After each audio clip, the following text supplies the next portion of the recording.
Chris Sewall here, baseball card collector, investor, dealer, in that order.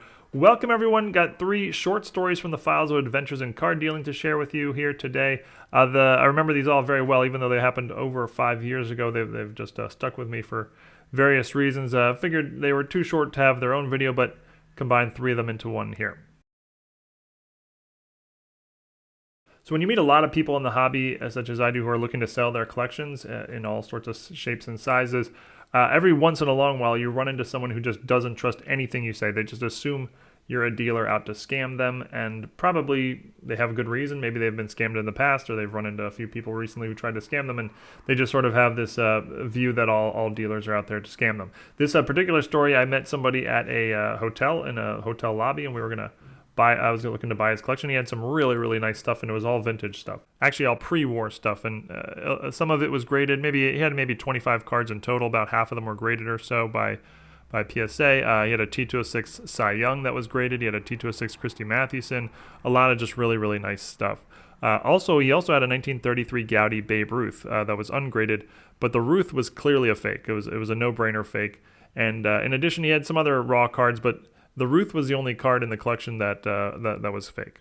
The guy was maybe in his mid-50s, something like that, and he had come off as very nice so far. We'd had a nice little chat at the beginning before I started looking at his cards, but as I'm going through the cards, I come to the Babe Ruth, and I start looking over it closely, and it's very obviously a fake. So I just simply tell him right there that, hey, just so you know, this card's a fake. And as soon as I told him that the Babe Ruth was a fake, he sort of snapped. Like, he had been very pleasant up till now. There was no signs that there was anything up or anything, weird going on. But when I told him that the Babe Ruth was a fake, he very angrily and aggressively snapped at me like, "Oh, I see the scams have already begun here." And I was caught off guard, and no, what? What are you going to tell me? You can pay $100 for the Babe Ruth card? And I was like, no, nothing like that. He's like, well, what can you pay for the Babe Ruth card? And I was just very, very confused as to why I was getting attacked here. So I took a step back, took a few breaths, got myself under composure, and I said, I'm not interested in the Babe Ruth card. I wouldn't pay anything for it. If you gave it to me for free, I wouldn't take it. So you should keep the Babe Ruth card, and it won't be part of whatever deal we're able to work out here. And when I told him that, he sort of took a step back, and I think he quickly realized that he was sort of in the wrong here. He had assumed that I was trying to lie to him and tell him that the Babe Ruth was a fake in order to buy it at a really, really low price, and then I can go sell it for, many thousands. But that's clearly not what I was trying to do, and he immediately realized that. And then, after that, he actually became very nice again, and we had a very, pleasant rest of the transaction. And I ended up buying quite a few cards from him. I think I spent something like $5,000 with him or something like that. And yeah, at the end we shook hands and everything was cool.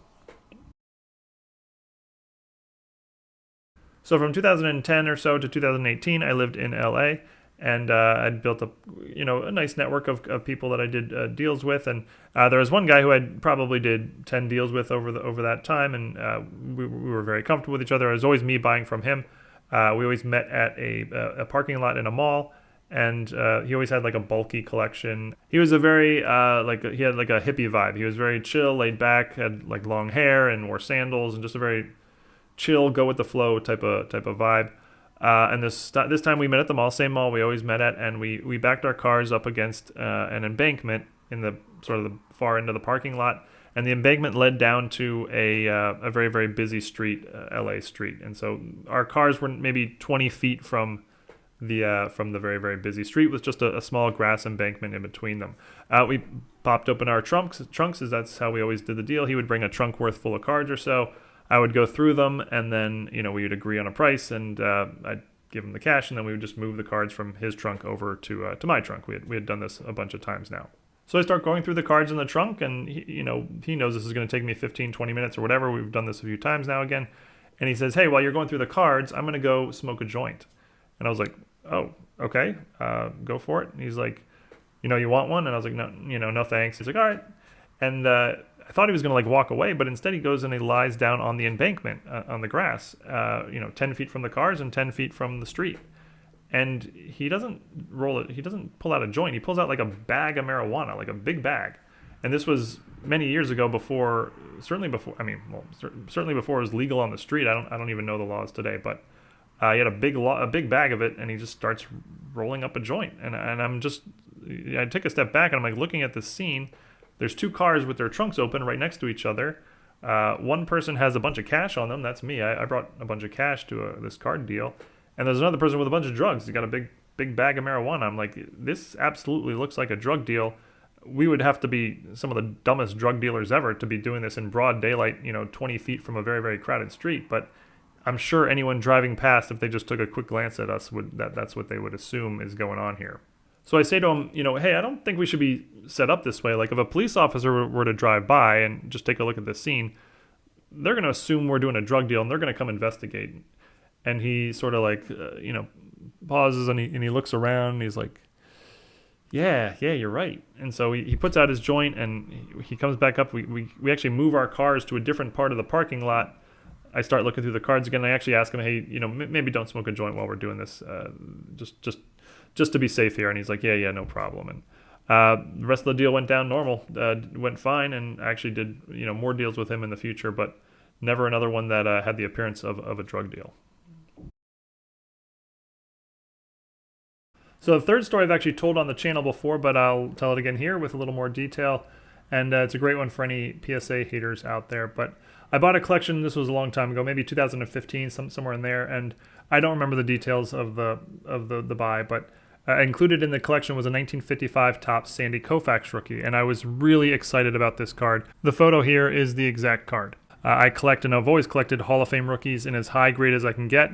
I think at the time I had like a PSA 3, and so I'm always upgrading as I go. If I get a nicer copy than the one I currently have, I just replace it. Always upgrading as I go, and so this one was clearly going to surpass the PSA 3. This card was just an absolute beauty all around. I measured it. It was not short in any direction. Corners and edges were super sharp. It was centered very, very well. The surface was just beautiful. The back was super clean. This was just a gorgeous card in all aspects. So I'm thinking the card's going to grade like a 7 or an 8. I mean, I really thought an 8 was in play here. And, again, very excited about that because, it's very tough to get such a high grade example of an iconic card like this, especially from like the 1950s. So I send the card to PSA and it comes back a PSA 2, like a good 2. And I was shocked. I mean, how could that possibly be? I don't have a photo of the card in the PSA 2 holder, but I promise you it was in a PSA 2 holder at one point. And, here's the photo of the card again. I was looking it over and over, and I mean, what on earth could possibly be the reason for a 2? If it's not trimmed, because then it would be trimmed, where is the problem? My first thought was that PSA must have damaged the card when they were handling it, because I was sure there was no crease anywhere on the card, and for it to get a 2, it had to have like some sort of crease or something, so I was concerned that they had creased it while they were handling the card. But I looked over the card within the PSA 2 holder, and I didn't see any crease or anything. I could not find anything anywhere on the card that would suggest this would be anything other than a very, very high-grade card. But then I found it, or at least what I assume is it, on the back. If you look at the left border here, or at the top of the card, if it's in the holder, there's this really, really, really light residue along the border, and it's really, you basically can't even see it unless you're looking for it.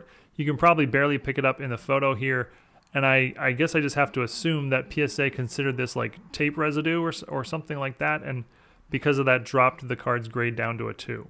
I remember seeing that and being like, oh, come on, you've got to be kidding me. But I decided to crack it and try again with PSA. And if it was going to come back a 2 a second time, I was going to crack it and then send it to SGC. But I cracked it and resent it into PSA. And it came back the second time a near mint 7, which I thought was a solid grade for this card. I guess the second time they didn't notice the residue or didn't consider it relevant, but this card still sits in my personal collection today as it's the nicest Sandy Koufax rookie I've ever had in my possession. But that's it for 3 short adventures in card dealing stories. Hope everyone enjoyed, and see you all again next time. Thanks, everyone.